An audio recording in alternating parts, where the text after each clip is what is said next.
예수님께서도 2000년 전에 설교를 하셨습니다.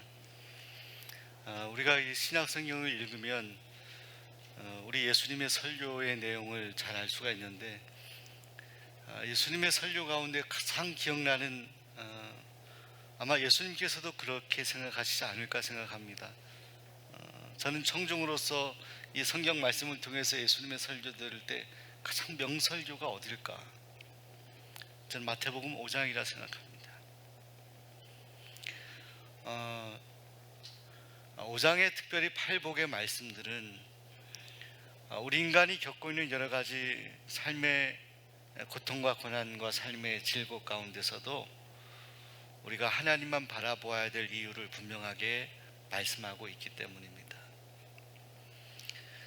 심령의 가난한 자는 복이 있나니 천국이 저희 것이며 라고 말씀하신 주님께서 두 번째로 이렇게 말씀하십니다.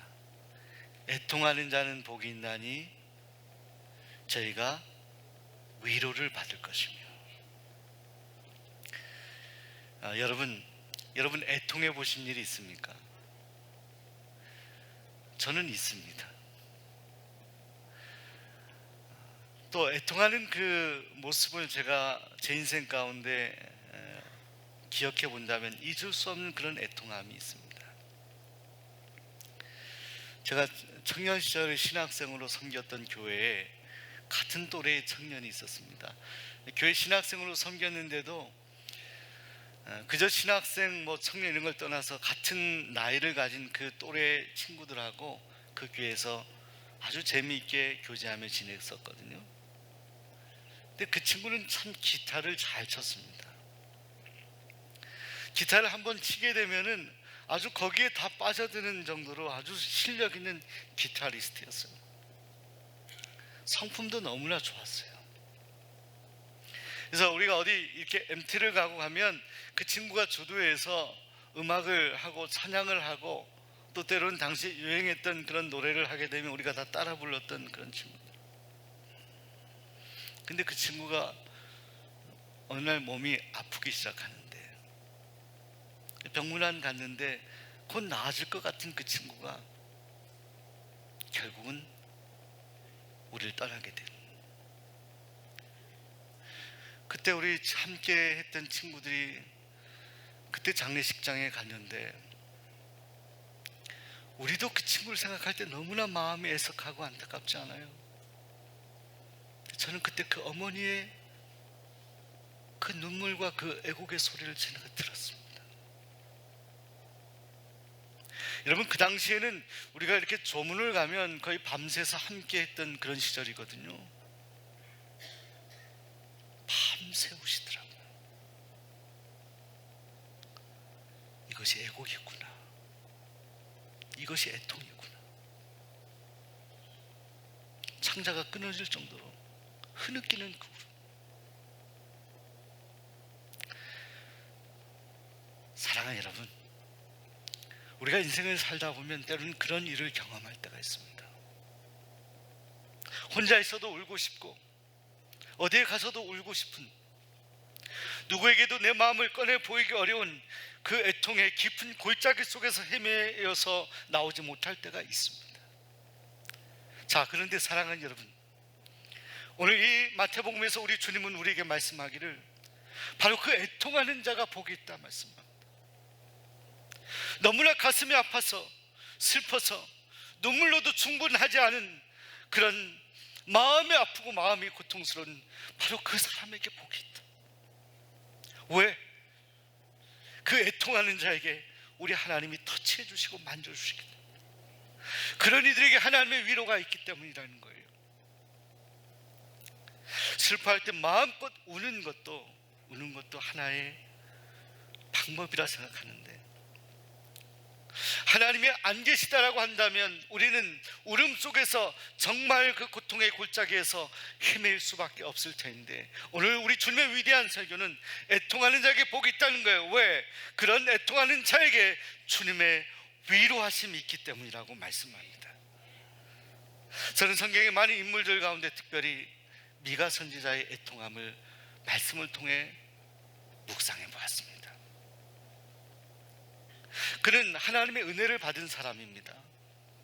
과거 북이스라엘과 남유다가 이렇게 분단되어 있었을 때 북이스라엘도 타락의 길을 가고 남유다도 우상숭배 타락의 길을 가고 맙니다.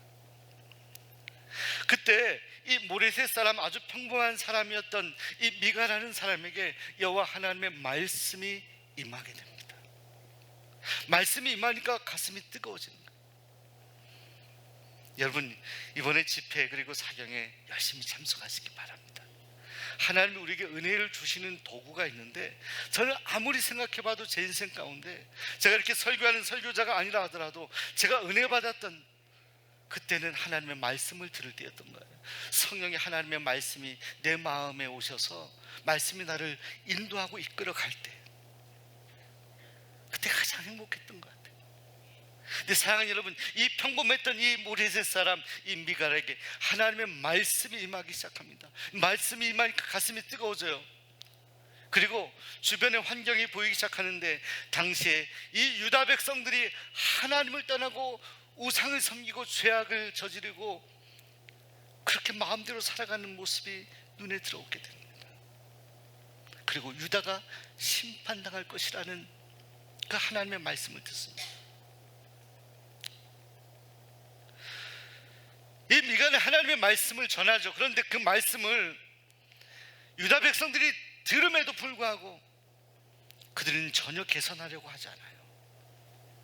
돌이키려고 하지 않아요. 여러분이 자녀를 키울 때 그 자녀가 옳은 길, 바른 길, 믿음의 길 가길 원하는데 엉뚱한 반대 방향으로 갈 때 억지로도 할 수 없고 그 자녀를 보면서 마음 아파하는 그런 일들이 있지 않습니까? 미가에게는 하나님의 말씀이 임해서 분명히 하나님의 말씀을 전하는 것인데, 그 말씀의 뜻을 깨닫지 못하고 여전히 죄악 가운데 있는 이 유다 백성들을 보면서 오늘 이 미가 선지자는 애통하고 애곡하는 거예요. 들깨같이 애곡했다. 가슴을 치며 애곡하는 거예요. 유다 백성들의 죄를 짓고도 하나님 온전히 바라보지 못하고 돌아오지 못하는 그 유다 백성들을 보면서 성령이 충만했던 하나님의 영이 임했던 그 미가 선지자는 가슴을 치면서 애곡하며 기도하는 거예요. 아무것도 할 수 없는, 그저 하나님 말씀만 전할 수밖에 없는 자신을 보게 되는 거죠. 말씀을 전해도 전혀 움직이지 않고 요동하지 않은 이 유다 백성들을 보며 가슴을 치는 거예요. 무기력한 자신의 모습을 보며 가슴을 치는 거예요. 사랑하는 여러분, 때론 우리가 우리 스스로가 아무것도 할 수 없다라고 판단할 때 우리는 애통하게 됩니다. 오래전 유명한 이런 이야기가 있습니다. 한 선교사님 아프리카에서 사역하는데 거기에서 풍토병에 걸려 아들이 죽게 되고, 그 아들이 죽은 그 일 때문에 그 선교사님의 아내까지도 시름시름 앓다가 세상을 떠나게 됩니다. 선교하교회 선교지에 와서 나름 최선을 다했던 그 선교사는 너무나 좌절할 수밖에 없었어요. 그는 다시 본국으로 돌아가기로 결정하고 미국행 배를 타게 됩니다. 근데 그 배에는 마침 그 미국의 대통령과 영부인이 함께 타고 있었어요. 그리고 그 배가 항구에 도착할 때쯤 갑판에서 보니까 저쪽에 많은 사람들이 이 대통령 부부를 영접하기 위해 모여 있어요. 빵빠레도 하고 있고 그 환영의 인파를 보게 되는데, 먼 발치에서 이 선교사가 그 모습을 보게 됩니다. 그리고 배가 닿았을 때 많은 사람들이 이 대통령을 환호하는데, 그때 이 선교사님은 뒷발치에서 하나님 앞에 너무너무 가슴이 무너지는 것을 경험합니다.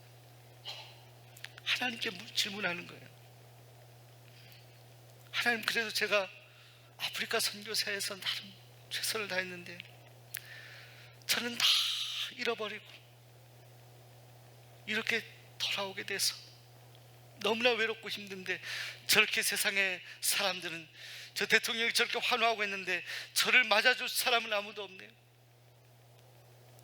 가슴 마음속에 큰 허전함을 느끼고 좌절하고 있었을 때, 그때 이 선교사님의 마음속에 하나님의 음성이 들립니다. 사랑하는 아들아, 너는 아직 고향으로 돌아온 것이 아니란다. 내가 진정 고향으로 돌아오는 날에는 하늘의 천국 천사들의 나팔 소리를 듣게 될 것이니라. 너를 위해 황금빛 유리가 깔린 길이 예비되고 내가 너를 친히 마중 나갈 것이란다. 너는 결코 실패하지 않았어. 너는 결코 실패하지 않았어. 이곳에서 너를 위한 성대한 환영식을 기대하기 바란다. 내가 너를 사랑한다. 그 위로의 음성이 주어지는 거예요.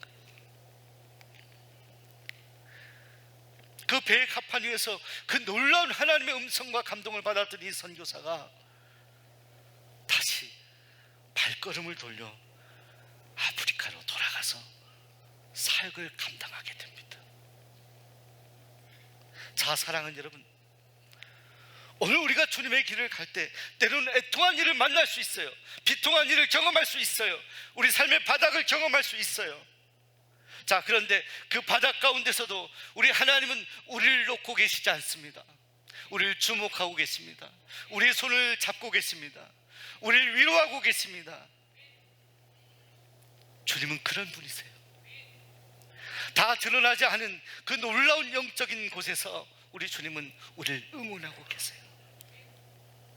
오늘 우리가 우리의 삶 속에서 그런 하나님의 위로를 경험할 수 있다면 우린 주저앉아 있는 우리 가운데서도 다시 일어날 수 있는 힘을 얻을 수 있을 것입니다.